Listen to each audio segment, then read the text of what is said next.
آج آپ اپنے نظر کو اٹھا کر دیکھیں کہ پوری دنیا کے مسلمان ذلیل ہو رہے ہیں۔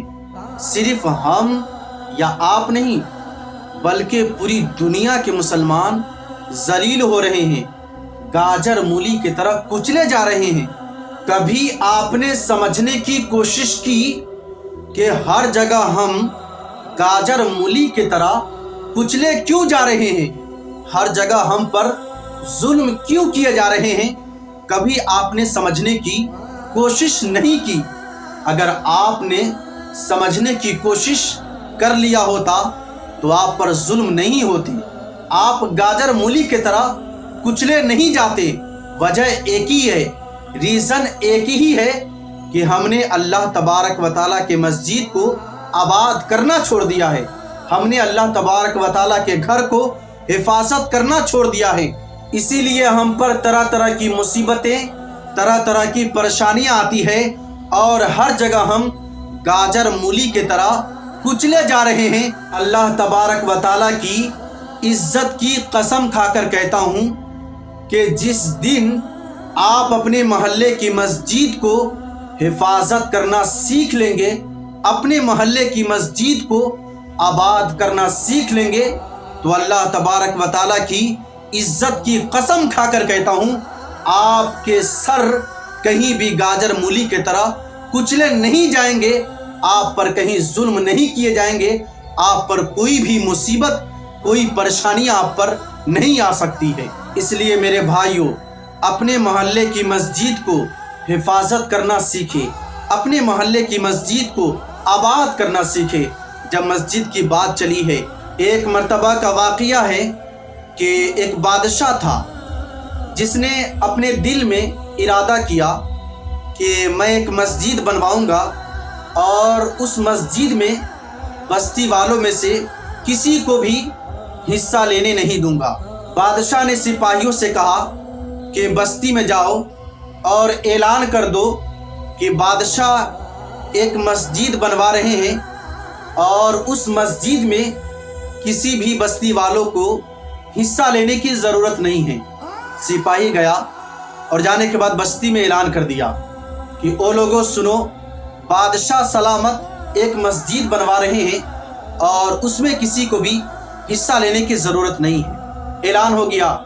بادشاہ نے مسجد کے لیے سارے سامان کو اکٹھا کیا اور مسجدیں بنائی گئی، اور جب مسجد بن گئی، مسجد پوری تیاری ہو گئی اور بادشاہ نے مسجد کے دروازے پر اپنا نام لکھوا دیا۔ اور کچھ دنوں کے بعد بادشاہ جب سویا تو اس نے خواب میں دیکھا کہ مسجد کے دروازے پر ایک خاتون کا نام ہے، میرا نام نہیں ہے، بادشاہ کا نام دروازے پر نہیں ہے، بلکہ مسجد کے دروازے پر ایک خاتون کا نام ہے۔ جب وہ نیند سے اٹھا تو اس نے اپنے سپاہیوں کو بلایا، کہا کہ جاؤ مسجد کے دروازے پر دیکھو کس کا نام ہے۔ تو سپاہی گئے تو دیکھا کہ بادشاہ کا نام ہے۔ تو وہ سپاہی آیا بادشاہ کے پاس، اس نے کہا کہ اے بادشاہ، مسجد کے دروازے پر تو آپ ہی کا نام ہے، کسی اور خاتون کا نام نہیں ہے۔ پھر بادشاہ نے اگلے دن خواب میں دیکھا، وہی خواب تھا کہ مسجد کے دروازے پر کسی خاتون کا نام ہے، میرا نام نہیں ہے۔ اس نے پھر جب نیند سے اٹھا تو اس نے سپاہیوں کو بلایا، کہا کہ جاؤ مسجد کے دروازے پر دیکھو کہ میرا نام ہے کہ نہیں۔ سپاہی گئے، اس نے دیکھا کہ مسجد کے دروازے پر تو بادشاہ کا ہی نام ہے۔ پھر سپاہی دوڑے دوڑے بادشاہ کے پاس آیا، اس نے کہا کہ حضور، مسجد کے دروازے پر تو آپ ہی کا نام ہے۔ پھر بادشاہ نے تیسرے دن خواب میں دیکھا، وہی خواب تھا کہ مسجد کے دروازے پر کسی خاتون کا نام لکھا ہوا ہے۔ پھر جب بادشاہ نیند سے اٹھا، اس نے پھر سپاہی کو بلایا اور اس نے کہا کہ جاؤ مسجد کے دروازے پر دیکھو کہ مسجد کے دروازے پر میرا نام لکھا ہے یا کسی اور خاتون کا نام لکھا ہے۔ تو سپاہی گئے تو دیکھا کہ بادشاہ کا نام ہے۔ تو سپاہی دوڑے دوڑے بادشاہ کے پاس آیا، اس نے کہا حضور، مسجد کے دروازے پر تو آپ ہی کا نام ہے اور کسی خاتون کا نام نہیں ہے۔ تو بادشاہ نے کہا کہ اے سپاہیو، اس نام کے خاتون کو تلاش کرو اور اگر یہ خاتون مل جائے تو میرے پاس لے کر آؤ۔ سپاہیوں نے اپنے علاقے میں بستی میں تمام جگہوں پر تلاشا، یہ خاتون نہیں مل پائی۔ بستی سے کچھ دوری پر ایک جھوپڑی تھا اور اس جھوپڑی میں ایک خاتون تھی۔ سپاہیوں نے نام پوچھا تو وہی عورت تھی۔ اس خاتون کو سپاہیوں نے کہا کہ چلو بادشاہ بلا رہے ہیں۔ جب وہ خاتون بادشاہ کے پاس آئی تو بادشاہ نے پوچھا کہ اے خاتون، ذرا یہ تو بتا کہ میرے خواب میں 3 دن سے ایک ہی خواب آ رہا ہے کہ میں نے جو مسجد بنوائی ہے اس مسجد کے دروازے پر میں نے اپنا نام لکھوایا ہے، لیکن خواب میں اس مسجد کے دروازے پر تیرا نام لکھا ہے، میرا نام لکھا ہوا نہیں ہے۔ کہیں تم نے چوری چپکے سے اس مسجد میں حصہ تو نہیں لیا ہے؟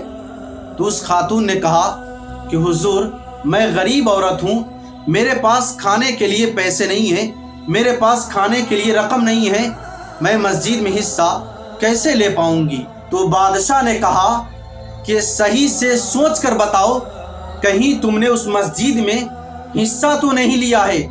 تو وہ خاتون تھوڑی دیر خاموش رہی، اس کے بعد اس نے کہا کہ جب مسجد بن رہی تھی تو میں اس راستے سے گزر رہی تھی، تو جس گدھے پر اینٹ لاد کر اینٹ لایا جا رہا تھا وہ گدھا بندھا ہوا تھا اور اس گدھے کے سامنے کچھ دور پر پانی کا بالٹی رکھا ہوا تھا۔ وہ پینا چاہ رہا تھا لیکن اس بالٹی کے قریب وہ پہنچ نہیں پا رہا تھا، تو میں نے اس بالٹی کو اٹھا کر اس گدھے کے پاس رکھا۔ تو بادشاہ نے کہا کہ شاید اللہ تبارک و تعالیٰ کو تمہارا یہی ادا پسند آ گیا ہے کہ مسجد کے دروازے پر سے میرا نام ہٹا کر تمہارا نام لکھ دیا ہے۔